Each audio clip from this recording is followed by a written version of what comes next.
Səbirin Əkinçi şeiri haqqında sizə məlumat vermək istəyirəm.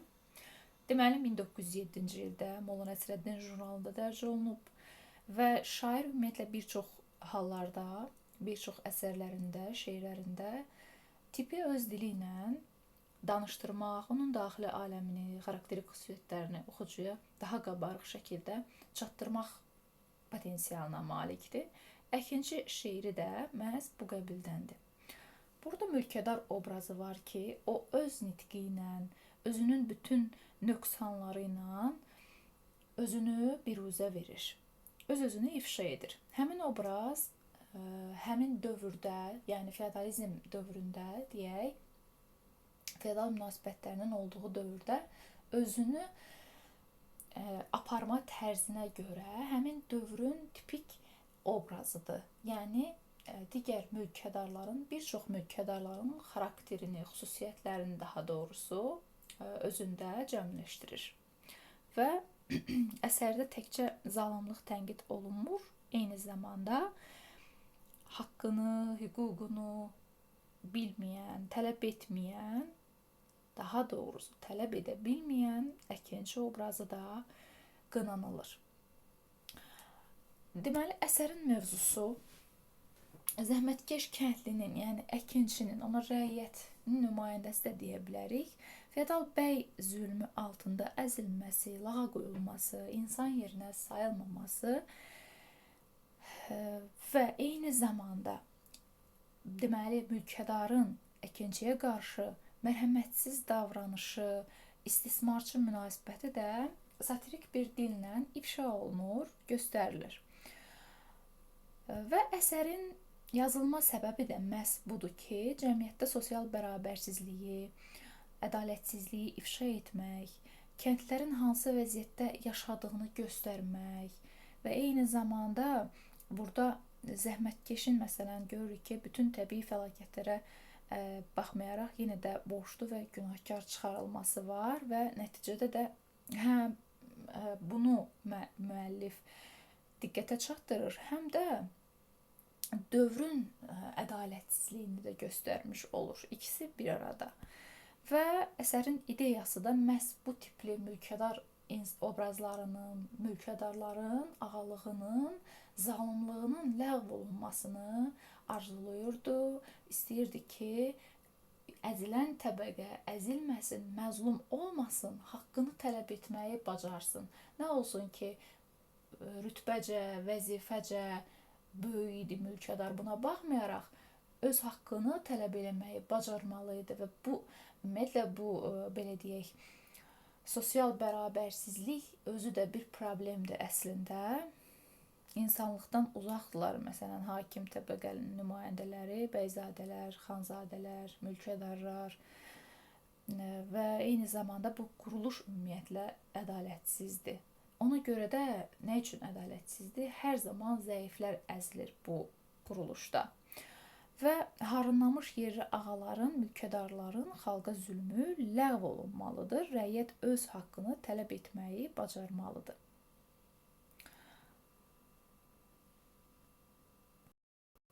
Əsərin forma xüsusiyyətləri necədir? Deməli, təzahür dili, bilirik ki, əsərlərin təzahür forması iki cür ola bilər. Təzahür dili iki cür, yəni ortaya çıxma forması deyək, təzahür zühur etmək deməkdir.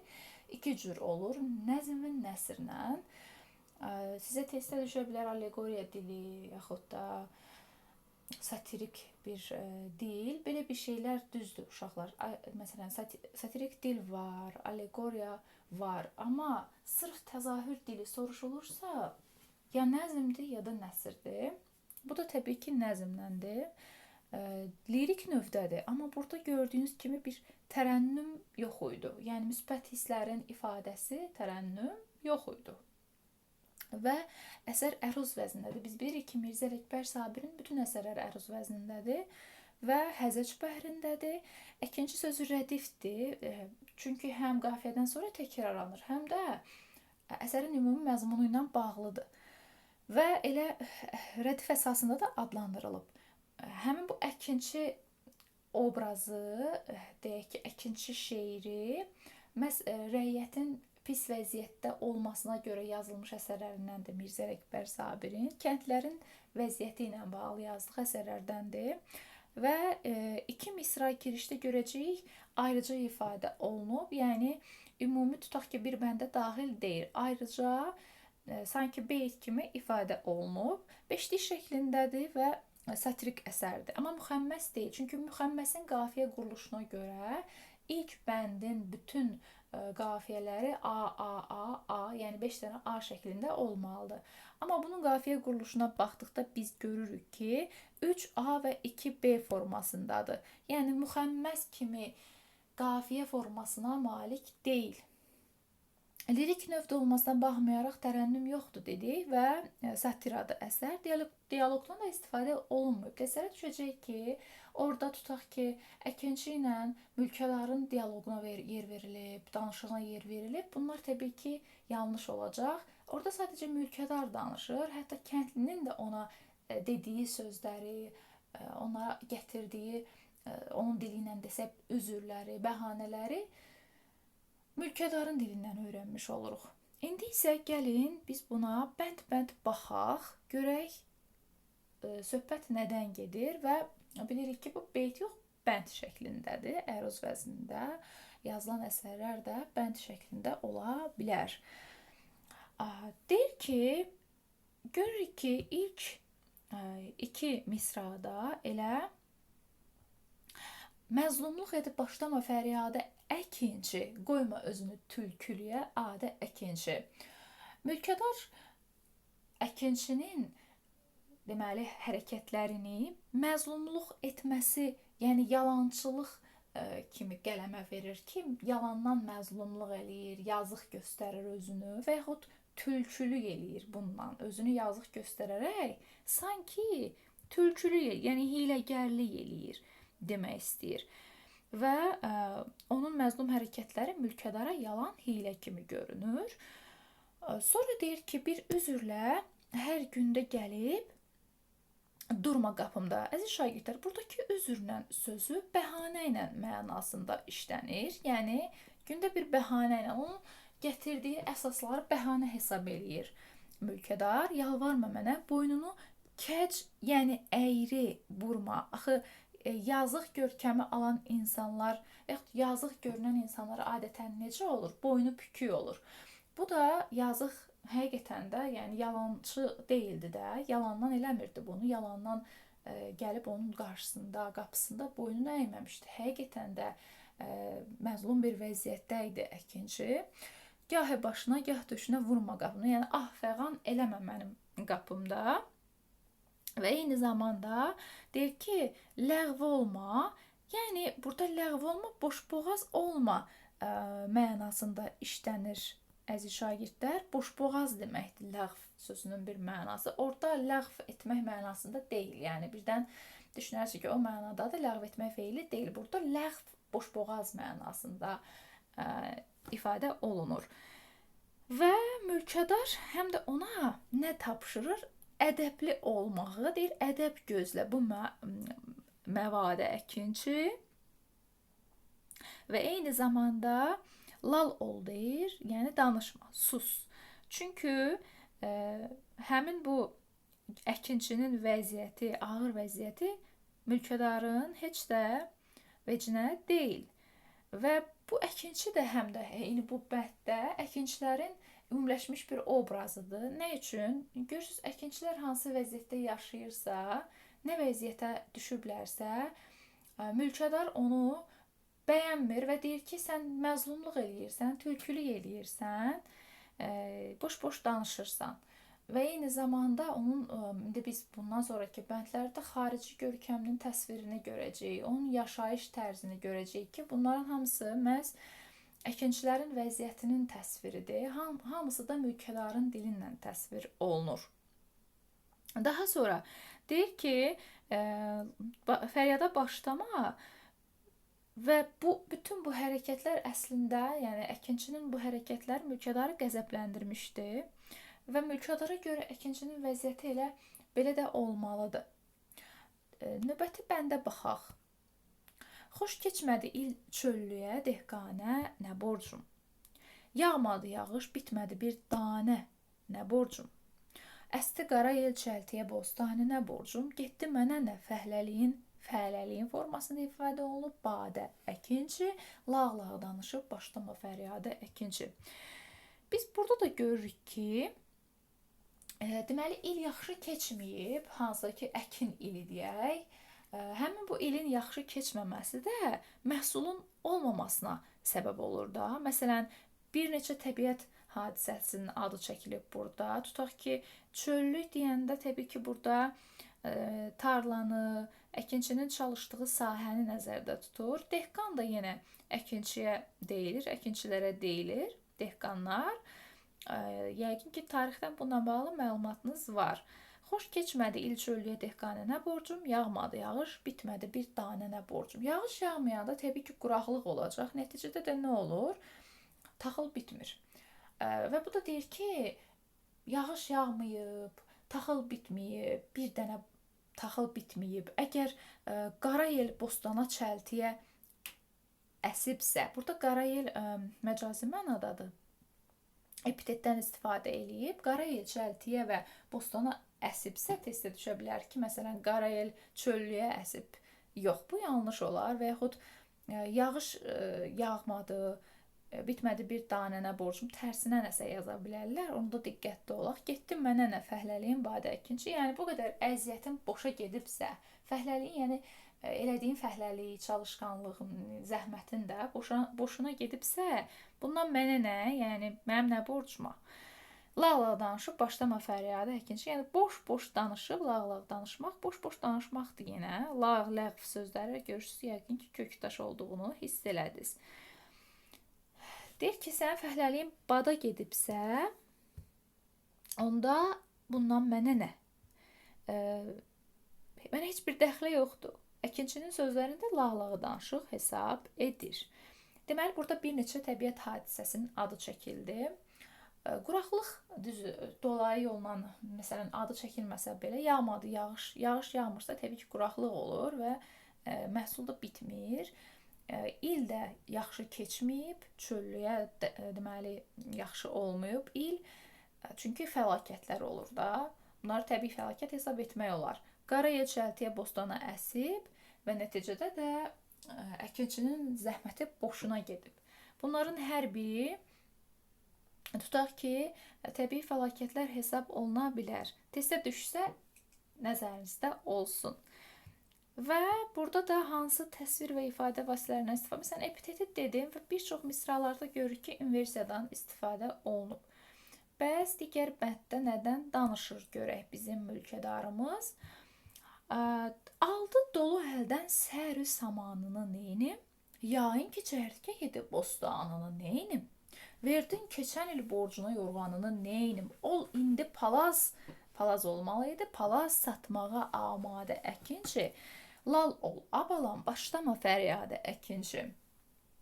Deyir ki, bu bənddə kəndlinin ağır vəziyyəti mülkədarın dili ilə təsvir olunur və burada nə demək istəyir? Aldı dolu əldən sərü samanını neynim?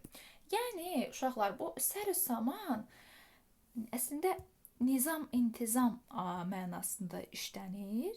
Sərü saman bizim bildiyimiz ot, saman deyil. Burada sərü saman, bir daha deyirəm, nizam, intizam mənasında deyir. Yəni, dolu sənin tarlanın nizamı. Axı, bilirik ki, sahələrdə, əkin sahələrində, tarlalarda əkinçilər bir cərgə ilə əkin səpin eləyirlər də, sıralar olur.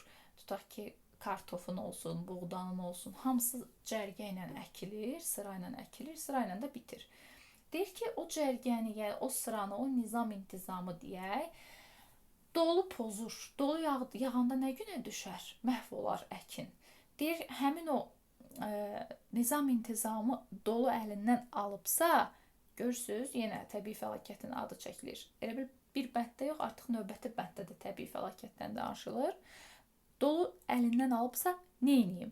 Yəni ki, çərtkə yedi bostanını, neyniyim?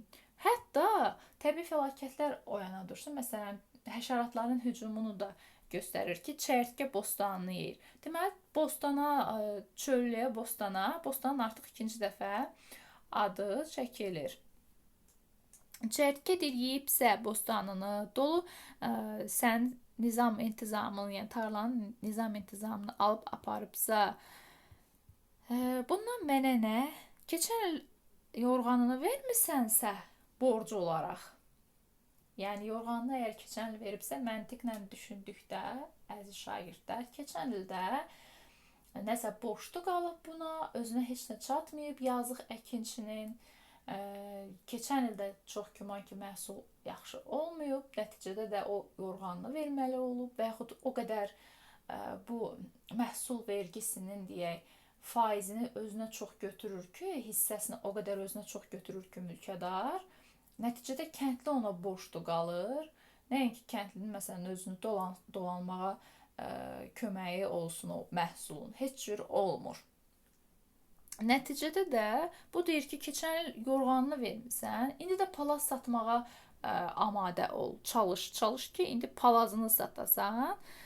Yəni belə bir şey var ki, burada elə bir ki, palaz satmaq artıq onun üçün axırıncı bir iş olacaq da. Çünki yorğanını satıb, indi də palazını deyir satsın.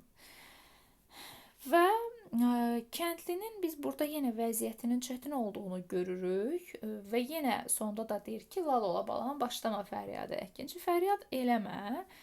Lovğa mülkədar üçün əslində kəndli gərək əlində olan nə varsa öz ağasına versin və yəni onun necə yaşaması, bundan sonra başına nə gələcəkləri mülkədara heç aidiyyəti belə yoxdur. Və keçirəm növbəti bəndimizə. Söz açma mənə çox çalışıb az yeməyindən. Aha, görünür ki, kəndli, mülkədarın dili ilə görürük kəndlinin yenə vəziyyətini. Çox əziyyət çəkir, çalışır, amma bir qul kimi. Təsəvvür edin, o deyir ki, qədimdə, quldarlıq dövründə qulların qazandıqları yediklərinə çatırdı, geyinməklərinə ancaq çatırdı. Bu da olur, yəni qulun həyat tərzi deyək. Bu da kəndlini bir növ qul yerinə qoyub, deyir ki, çox çalışıb az yeməyindən mənə danışma. Deməli, çox çalışıb az yemək həm də təzaddır burada.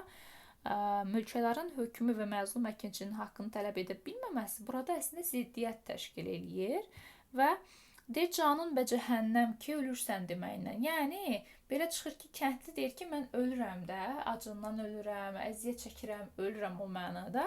Bu da deyir canın cəhənnəmə ki, ölürsən deyirsən. Deyirsən ki, ölürəm, cəhənnəmə öl demək istəyir. Və mən gözləmərəm deyir, buğda çıxar ver bəbəyindən. Gözündən deyir, gözünün bəbəyindən deyir, çıxart buğdanı ver mənə. Görün nə qədər insafsız bir insandır. Mülkədarın nitqindən öyrənirik ki, əkinçinin hətta gözünün bəbəyindən burada el məsələ var əslində. Buğda çıxarıb vermək, daha sonra isə başqa şeylər də tələb edir. Məsələn, çəltiyi də tələb edir, arpanı da tələb edir, buğdanı da. Yəni bu dənli bitkilər kimi yadda saxlayın ki, çəltik, buğda və arpanı tələb edir deyək. Yoxsa soyaram lap dərini adi əkinçi. Deməli bu mən sonda sizə qeyd eləyəcəm, bu ümumiləşdirib ki, nələri tələb eləyir əkinçidən və nələrlə təhdid eləyir əkinçinin, hamısını qeyd eləmişəm sizlər üçün. Baxın, dərini də deyir soyaram, təhdid eləyir onu. Hansı şərtlə? Əgər çəltiyi, buğdanı, arpanı verməsə, hətta göz bəbəyindən buğdanı çıxartmalıdır. Belə. Bu bənddə də gördük ki, yəni, yenə deyirəm, mülkədarın hökmü və məzlum əkinçinin haqqını tələb edə bilməməsi ziddiyyət təşkil eləyir. Və mülkədarın fikrincə onun canı da, yəni əkinçinin canı da ucuzdur mülkədar üçün və onun üçün heç bir əhəmiyyət kəsb eləmir. Növbəti bəndimizə baxaq. Sən heydə yoxumdur, çıxarıb canını alam, vallahi ovub, dideyi giryanını alam, şəllağə tutub, peykəri üryanını alam, öz halını sal indi özün yadə əkinçi, lağ-lağ danışıb başlama fəryadə əkinçi. Baxın, burada deyir ki, mülkədar qeyd edir ki, sən Hey yoxumdur desən belə, yəni mən sənin canını alaram. Bax nə vaxt ki, yoxumdur deyəcəksən, bax onda mən sənin canını alaram. Yenə təhdid eləyir. Buğda verməməsi, bayaq gördük ki, buğda çəltik arpa verməməsi ilə bağlı da təhdid eləyirdi ki, nə edərəm sənin deməli dərini soyaram deyirdi. Burada da deyir ki, canını alaram. Artıq canına keçdi. Birinci dərisini soymaqla təhdid eləyir, yadda saxlayaq. Sonra isə canını almaqla artıq sonuncu yola keçdi. Canını almaqla təhdid eləyir ki, yoxumdur desən. Yəni arpanın, elə bil ki, məntiqi, yenə məntiqən düşünək, məntiqli şəkildə düşünək əziz şagirdlər ki, birinci deyir ki, arpanın, buğdanı çəltiyi ver mənə. Təbii ki, sonra əkinçi tutaq ki, ona nə cavab verəcək? Deyəcək yoxumdur. Birinci deyir ki, arpanı, çəltiyi, buğdanı, lap gözünün bəbəyindən də olsa buğdanı çıxart ver mənə. Yoxsa deyir sənin deməli dərini soyaram. Bu bir. Sonra deyir ki, əgər yoxumdur desən, artıq keçərəm son mərhələyə, yəni canını alaram. Belə yadda saxlaya bilərik. Vallahi ovub dideyə giryanını allam. Şallağı, yəni ağlar göz. Dideyə giryan nə mənada işlənir? Ağlar göz mənasında işlənir. Deməli belə çıxır ki, bu yazıq əkinçi özü deyir ki, bu mülkədarın sənin ağlar gözün. Deməli bilir ki, bu yazıq həmişə ağlayır da, həmişə pis olur, üzülür, çətin vəziyyətdədir.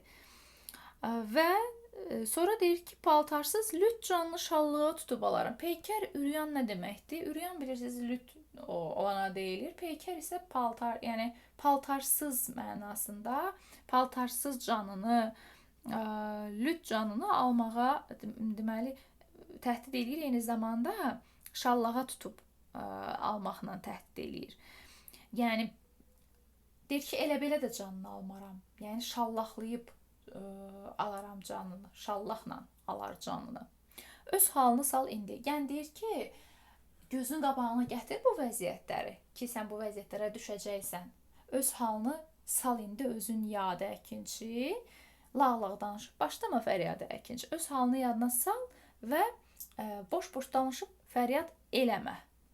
Deyir bu bənddə də görürük ki, İstər dövrün, istərsə də əkinçinin vəziyyəti məhz mülkədarın dili ilə təsvir olunur. Görürük ki, uşaqlar paltarsız vəziyyətdədir. Biz bir də məsələn Bahar əsərində görəcəyik ki, Bilgencin manifestinin Bahar hissəsində görəcəyik ki, orada da Baharın vəziyyəti pis idi. Paltar məsələsində əynindəki qədək paltar deyir müəllif. Yəni orada da paltarı yaxşı olmayan, indi bu deyirik dideyə giryan, peykəri üryan. O demək deyil ki, tamamilə paltarsız idi. Sadəcə paltarı çox pis vəziyyətdədir də. Yamaqlı, çirkab içərisində, köhnəlmiş, nimdaş paltar formasında, eyni ilə də Baharın əynindəki paltar kimi. Yəni burada yenə əzilən, hətta oxşar ortaq cəhət olaraq götürə bilərik ki, orada da Bahar məsələn əzilirdi, incidilirdi. Burada da əkinçi əzilir və incidilir. Öz halını sal indi yadə əkinçi dedi, lağlaq danışma dedi. Yəni boş-boş danışma. Hər bənddə demək olar ki, deyir ki, boş-boş danışma. Lağlaq danışma, lal ol. Deməli birinci bənddə lal ol deyir, ikinci bənddə lağlaq danışma, üçüncü bənddə yenə lal ol deyir. Dördüncü bənddə artıq onu təhdid eləməyə başlayır. Beşinci bənddə yenə lağlaq danışma deyir. 6-7-ci bəndlərdə isə tamam başqa şeylər deyir. İndi ona gələcəyik. Belə. Növbəti bənd. Cütçü babasan. Yəni sən cütçüsən də. Cütçü bilirik ki, əkinçilərə cüt, xış, xırmanla məşğul olan şəxslərə deyilir və deyir, cütçü babasan, buğdanı ver, darı yeyərsən. Darı biz bilirik ki, uşaqlar, buğdadan biraz pis vəziyyətdə olan bir dənli bitkidir deyək də. Yəni darı nəyə deyilir? Adətən yumru toxumları olan bir illik taxıl bitkisinə deyilir. Yəni necə deyim sizə? Buğdadan zəifdir deyək də. Buğdadan doyumlu deyilmi deyim? Yoxsa Yəni dəyəri aşağıdır, buğdadan aşağı dəyərdədir və deyir ki, əgər sən buğdanı ver, özün də darı yeyən, su olmasa qışda əridib qarı yeyərsən. Deməli, yazıq əkinçilər qışda belə çıxır ki, su olmayanda qar əridib içirlər və eyni zamanda da buğda olmayanda darı yeyirlər. Və eyni zamanda burada da deyir ki, daşdan yumşaq zəhər nədir? Marı yeyərsən. Daşdan yumşaq zəhər nədir? Hətta deyir, ilan yeyərsən. Yəni görün nə dərəcədə onu tənqid eləyir, daha doğrusu təhqir eləyir ki, deyir ki, bu hissədə mülkədar kəndli yaşayışının öz yaşayışını əslində qarşılaşdırıb. Baxın, öyrəşməmisən dünyada ətə, yağa deyir. Dünyada ət, yağa öyrəşməmisən. Əkinçi heyvan kimidir, ömr eləmisən sadə əkinçi. Bu heyvan kimi ömr eləmək, heyvana bənzətmək məsələ, deməli, Qafqaz müsəlmanlarına xitabda da var. Elmsiz insanı, nadan insanı heyvan misalidir deyir. Yəni, oxşar cəhət olaraq götürə bilərik. Ümumiyyətlə, bunun neylərdən ilahi ilə də ortaq cəhətləri var. Onu ortaq cəhətlər hissəsində qeyd edəcəm sizə. Cütçü babasan, buğdanı ver, darı yeyərsən dedi. Sonra su olmasa qar yeyərsən dedi. Zəhər nədir deyir. Yəni daşdan yumşaq olan zəhər nədir deyir hələ. Sən ilan da yeyərsən deyir. İlanı yeyərsən. Və ət yağ yeməyə öyrəşməmisən. Belə çıxır ki, əkinçi həqiqətən də o qədər çətin vəziyyətdədir ki, ət yağ üzünü görmür. Bunu görəndə güya dediyinə görə yalnız güya yox, elə həqiqətən də özüdür. Və onun kimi digər harınlamış mülkədarlardır ki, başqasının əməyini istismar eləyərək hökmranlıq qrupları öz aləmlərində və nəticədə də özlərinə görə yaşayışları əladır. Baxın, bundan sonraki bənddə artıq davamı gəlir. Deyir ki, mənim insanlıq ol vəzimmədarim. Vəzimmədar nə deməkdir? Yəni, mənim vəziyyətim, halım insanlıq olub deyək, vəzimmədarım. Mülkədar bu bəndin əvvəli ilə, bundan əvvəlki bəndin sonunda öz həyatı ilə kəndin həyatını qarşılaşdırır. Bundan əvvəlki bəndlərdən bir fərqli siması artıq ortaya çıxır. Çünki bundan əvvəlki bəndlərdə adətən əkinçinin vəziyyətini elə bil ki, necə deyim sizə, əkinçini təhdid eləyirdisə, bundan sonra artıq özü ilə əkinçinin vəziyyətini müqayisə eləyir və özünün həyatını insanlıq kimi qələmə verir ki, mənim həyatım insanlıqdır, mənim vəziyyətim insanlıqdır. Bəyzadəyəm, asayişədir cümlə qərarım. Bu nə deməkdir? Yəni, mən deyir, bəyzadəyəm və mənim həyatım sakit keçir. Asayiş nədir? Sakitlik. Tutaq ki, asayişədir cümlə qərarı. Mənim bütün qərarlarım sakitliyə köklənib deyək. Bütün həyatım sakit tərzdə keçir. Yəni, mənim işləməklə, qayğı ilə, belə şeylərlə aram yoxdur. Mənə dəxli yoxdur belə şeylərin. Və deyir ki, meysiz məzəsiz bitməz olur şamın, nəharın. Mey məzə bilirik də şərab, yeməkdən qabaq yeyilən o məzə və yaxud yeməyin yanında da olur məzə. Hər adam bunu eləmir. Bunu tutaq ki, aristokratlar filan eləyirlər ki, bu da oliqarxlar, bu da onlardan biri hesab eləyir özünü və deyir ki, meysiz məzəsiz bitməz olur şamı, səharım. Yəni axşamım, naharım, səharım yox, naharım belə bitmir. İşte belədir haləti bəyzadə, yəni bəyzadələrin haləti, vəziyyəti, halları. Halət burada cəm əslində ad, ət şəkilçisi cəmliyi bildirən ərəb-fars dilində şəkilçidir. Azərbaycan dilində bəzən sözə bütöv olaraq götürürük də biz onu. Tutaq ki, halət elə bir ki, halları demək istəyir. Bəyzadələrin halları deyir, bax belədir. Yəni gözəl yaşayırıq biz sizdən fərqli olaraq. Bəyzadələrin deyir, rəsmi budur. Mülkədar yenə də deyirəm, burada qarşılaşdırma aparır və öz yaşayışı ilə, öz halı ilə fəxr eləyir. İndi belə bir nəticələrə gələ bilərik. Burada mülkədar kəndlidən nələri tələb eləyir?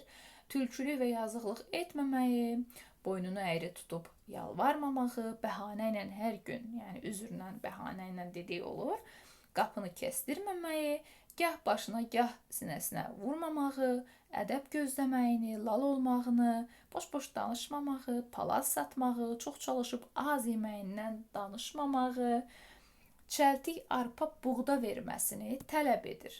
Və eyni zamanda mülkədarın nitqindən kəndlinin dedikləri, yəni ona dedikləri, əslində biz kəndlinin nitqini görmürük. Sadəcə mülkədara güya nələrsə deyib, mülkədar onu səsləndirir. Deyir ki, acından öldüyünü, işləyə bilmədiyini demə.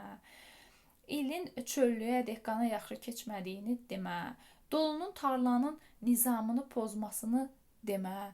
Çərtkənin bostanı yediyini demə. Fəryad etmə. Keçən il yorğanını vermisən, bu ildə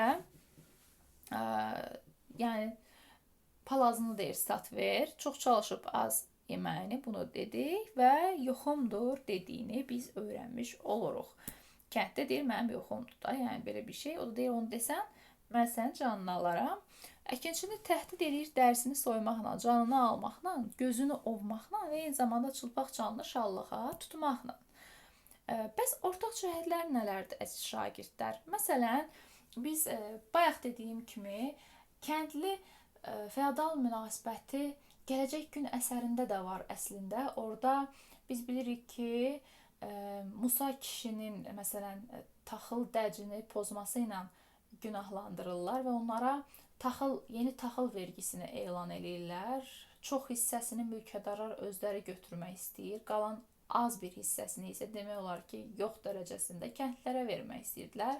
Buna etiraz edən Musa kişini də şərləyirlər təbii ki. Burada da görürük ki, məsələn, mülkədarların eyni tipikləşmiş obrazı olan mülkədar obrazı əkinçiyə qarşı hansı münasibəti göstərir və başqa hansı əsərlə, əsasən Neylərdin İlahi əsəri ilə ortaq cəhətləri çoxdur və testdə də daha çox onlar düşür. Və bəs bu ortaq cəhətlər nələrdir? Məsələn, hər ikisi Molla Nəsrəddin jurnalında dərc olunub, biri 1907, biri 1908-ci ildə və hər ikisi Əruzun Həcəc bəhrindədir. Hər ikisində haqqa əzilən insanların öz haqqını tələb edə bilməməsi məsələsi var. Hər ikisində müraciətlər var. Hər ikisində insan taleyinə laqeyd münasibət öz əksini tapıb. Eyni zamanda hər ikisi rədif əsasında adlandırılıb. Yəni Neylərdin İlahidə görülüş rədifdir. Eyni zamanda satiradır hər ikisi və hər ikisində də tərənnümə yer verilməyib. Eyni zamanda burada zülmə məruz qalan aşağı təbəqənin vəziyyətindən söz açılır. Müəllif bu danışa bilməyən məzlumları tənqid edir ki, danışın da, haqqınızı tələb eləyin də. Nə istəyirsiniz? Niyə yatmısınız fil qulağında? Niyə icazə verirsiniz ki, sizə zülm eləsinlər? Buna deyir, icazə verməyin. Müəllifi yandırıb yaxan da bu idi əsas. Ki, haqqın tapdalanır, sən necə hüququnu tələb eləyə bilmirsən? Axı, sən də insansan, sənin də normal yaşayışa, yaşamağa haqqın var. Çox təəssüflər olsun və burada fərqli cəhətlər də var əslində. Məsələn, əkinçidə tutaq ki, tip öz dili ilə özünü ifşa edir, amma Neylərdin İlahidə belə bir şey yoxdur. Məsələn, orada görürük ki, müəllif özü əslində yanıqlı bir dillə ifadə edib Neylərdin İlahini. Orada tipin öz dili ilə özünü ifşa üsulu yoxdur.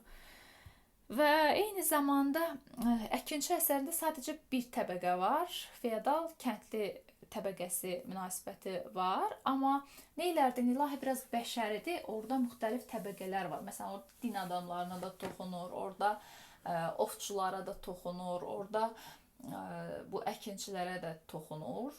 Və eyni zamanda məzlumların gözyaşı dərya olacaqmış. Digər məzlumların, əzilən insanların da haqqını müdafiə eləməyə çalışır müəllif. Və bir də nə var orada? Neylərdin İlahidə görəcəyik onu. Belə. Bu da ortaq cəhətlər kimi verilə bilən məqamlar idi.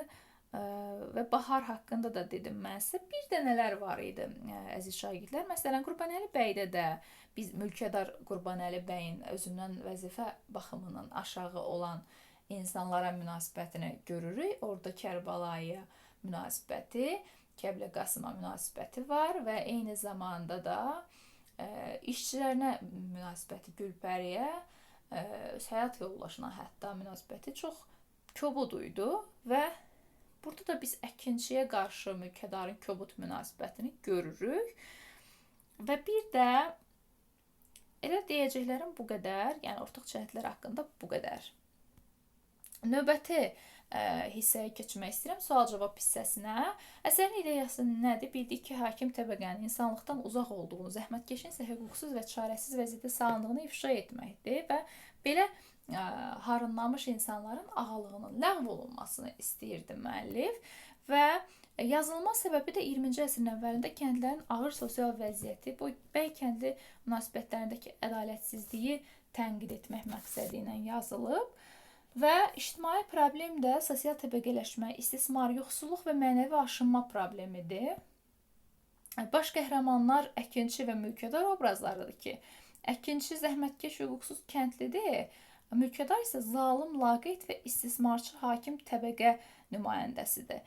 Əkinçi obrazı əzilən, təbii fəlakətlər qarşısında aciz qalan, lakin yenə də günahlandırılan sosial təbəqə nümayəndəsidir və mülkədar obrazı hansı xüsusiyyətlərlə səciyyələndirilir? İnsafsızdır, qəddardır, rahatlığını hər şeydən üstün tutur, insanlıq anlayışından uzaqdır. Bəs hansı təbiət hadisələri var? Məsələn, quraqlıq var, dolu var, çərtkə yeməsi var. Kəndlinin məhv olmasının obyektiv səbəbləri kimi göstərilsə də, kəndlinin əməyinin, ancaq bəy bunları bəhanə saymır.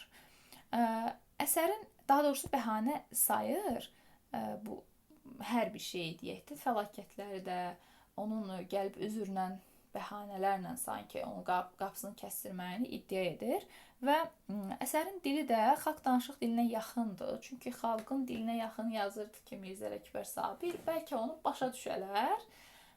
Füyuzatçılardan fərqli olaraq bunu yadınızda saxlayın. Füyuzatçılar məsələn biraz nə üçün daha çox füyuzatçılar başa düşülmədi?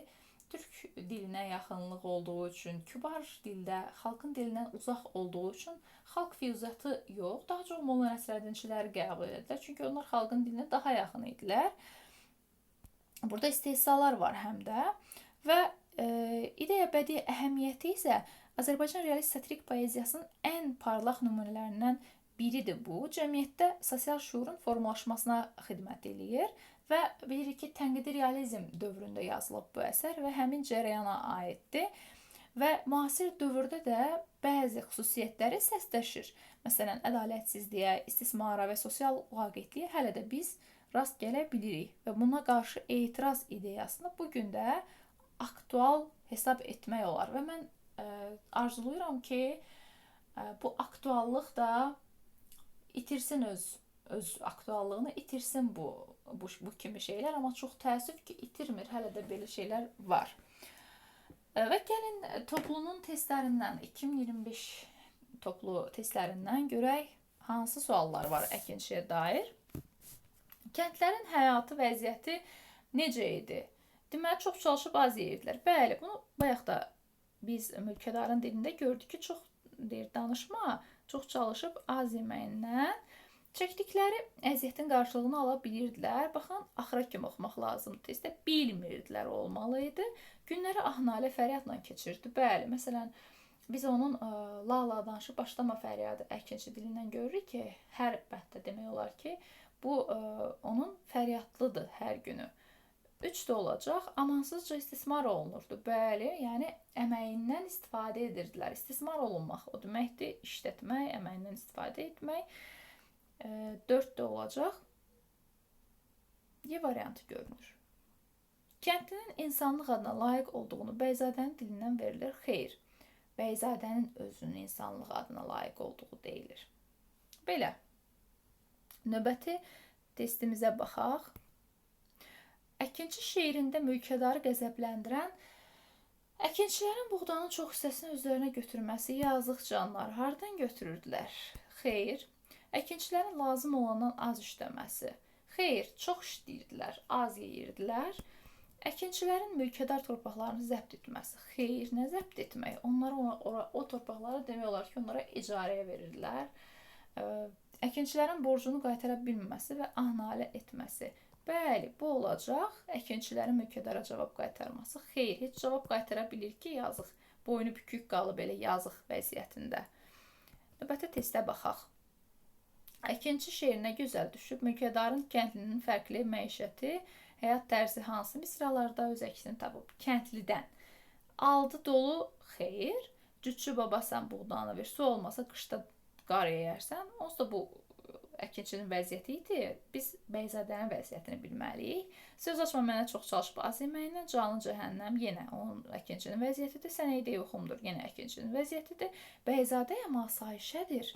Sakit həyat tərzinə, meysiz, məzəsiz həyat tərzinə deyir, olur mənim belə deyək qərarım və şam səhərim, şam yenə səhər deyirəm, naharım mənim meysiz, məzəsiz olmaz. Yəni öz həyatını təsvir elədiyi üçün doğru cavab Y variantı olacaq burada. Y variantı olur. Növbəti testə baxaq. Sabirin əkinçi şeiri ilə bağlı klasteri tamamlayan fikirlərin verildiyi sıranı müəyyən edin. Əkinçi satirik şeirdir. Kəndlinin dözülməz həyatı mülkədar bəy zülmü ilə bağlı yazılmış əsərdir. Kəndlinin dözülməz həyatı mülkədar bəy zülmü ilə bağlı yazılmış əsərdir. Bəli, amma Rəməli yox Həzəc bəhrindədir. Bayaq dedik. Həzəc bəhrində olduğu üçün A getdi. Obraz öz dili ilə ifşa edilir. Bəli, Füyuzat jurnalında xeyir, Molla Nəsrəddin jurnalında dedik. Əruzun Həzəc bəhrində yazılıb, doğrudur. Molla Nəsrəddin jurnalında çap edilmişdir. Doğrudur. Bunu saxlayaq. Molla Nəsrəddin jurnalında dərc olunub, doğrudur. Fəhlələrin xeyir, kəndlilərin ağır vəziyyəti. Əruzun Həzəc bəhrindədir, doğrudur. Əkinçinin firağın həyatı hardadır? Yoxdur. Doğru cavab C variantı olacaq. Bu qədər əziz şagirdlər. Növbəti dərslərdə görüşənə qədər.